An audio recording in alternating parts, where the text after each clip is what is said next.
Hey guys, what's going on? Figured I'd come at you with another video. This will be a quick one. I don't have any really new updates for the Kawaski Vulcan Voyager, aka Boomer Barge, but one thing I did want to talk about, and this should be something that everybody that rides a motorcycle should be conscientious of. So when I bought this motorcycle, it came with 2 years of service. So I thought, great, build my own stuff, I work on my own stuff, 2 years, get a break, awesome. I don't have to do oil changes, I don't have to do a damn thing. Now you recall, probably a month ago now, I did do the back tire myself because I thought the labor was a little excessive what they were charging, and the description of the work that they were saying needed to be done to accomplish that was, I thought, completely unjustified. And the way I did it, subsequently, in my opinion, I was able to get it done in 3 hours like they quoted, and I took apart way less than they said they were going to take apart. So that was the first red flag. But I thought, all right, let me give it a shot. So it was due for an oil change, and they want to do their inspection, their 20,000 mile service, whatever the hell Kawasaki called for. But anyway, so I go to the dealership and drop the bike off. I said, look, I want to wait for it. He said, oh, about an hour and a half, 2 hours. 2 hours and 45 minutes later, the bike's ready. At this point, I'm tired. Great. Tell me I got a freaking nail in my back tire. It's a brand new back tire, by the way. So they say, okay, we're going to order the tire, and we'll call you when it's in. Now, this was last Wednesday. I still haven't heard anything, but whatever. That's a whole nother thing. Anyway, basically, they're saying, look, we have to do the tire. I don't feel comfortable with them touching my motorcycle. And one of the reasons why is when I got the bike back, brought it home. At this point, it's late. Want to eat dinner. I didn't clean the bike up at night like I usually do. So the next day, I take my Sportster. Subsequently, lose my cell phone on the bike. Hits the ground. Gets fucking destroyed. So that all happened. So anyway, I get home after the whole phone thing. I wanted to see how much pressure the tire was losing. I lost 1 pound in 12 hours. So I go ahead and plug the tire because it was dead center in the tread. No problem. So I plug it. Now I'm not losing any air. Great. But start wiping the bike down and look around. I'm missing 2 screws out of my left side airbox where they did the air filter.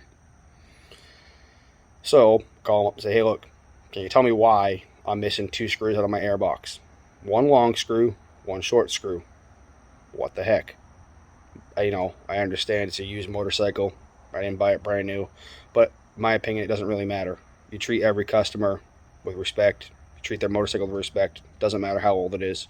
If you agree to do the service on it, do it correctly. That's my thought. Anyway, so I asked him about it. And he kind of laughs about it and says, oh, well, I couldn't really tell you why.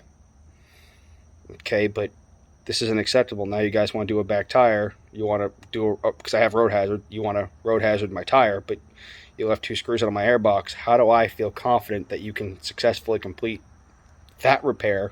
Now, mind you, this was an oil change inspection. They did the air filter. I asked for paperwork after all this too, by the way, and they didn't have anything, wouldn't give me a breakdown of what they did, didn't give me an explanation of what they did. But subsequently in my wipe down of the bike, I did observe those 2 screws missing. I observed brake fluid from my clutch reservoir. It was on the black painted part right here, right above the lever. That was covered in brake fluid. Same thing on the brake side over here. So yeah, so that was kind of irritating because those are painted parts. Brake fluid is corrosive. It will eat the paint off. So that also pissed me off, to be quite honest. We'll take a look at the airbox real quick because I've mentioned before in one of my videos, I have OCD. So anyway, back to the missing screw thing. Basically, guy kind of laughed it off. Come in, we'll put him in. That's not the point, dude. This is a problem. You're doing this to customers' bikes. That's not cool. But anyway, let's see what's going on. So I couldn't get my hands on the socket head screws. So I went ahead and just got some Phillips head ones because that's all that was available. And on this side, I did take pictures of this too. When I had made this observation, but basically what happened was this one that we're looking at here in the lower corner, that long screw is missing. It's a 25 mil, and that short one over there was missing, and that's, I want to say, 10 or 12 mil long. So anyway, yeah, so that's kind of irritating because now they're Phillips screws instead of the socket cap screws, which I will change. I'll be ordering those because I want it back to what it should be. And I know they said, oh, we'll put them in, but I don't want them touching my bike anymore. So basically the entire point of this video is that if you do get your motorcycle serviced at a dealership, make sure it's reputable. Make sure you get word of mouth from other folks, read reviews, whatever the case might be. If I had to do it again, the only reason why I bought this motorcycle at that particular dealership is that the guy that sold to me was awesome. I've dealt with him before when I was in there looking at gear and whatnot. So I wanted him as my salesman. So he's not there anymore. But if I had to do it all over again, I wouldn't buy a bike at that dealership. So basically the point is, do your research on your dealership, do your research in your service department. If you are going to get your bike serviced there, make sure they're reputable. This place got some jacked up reviews.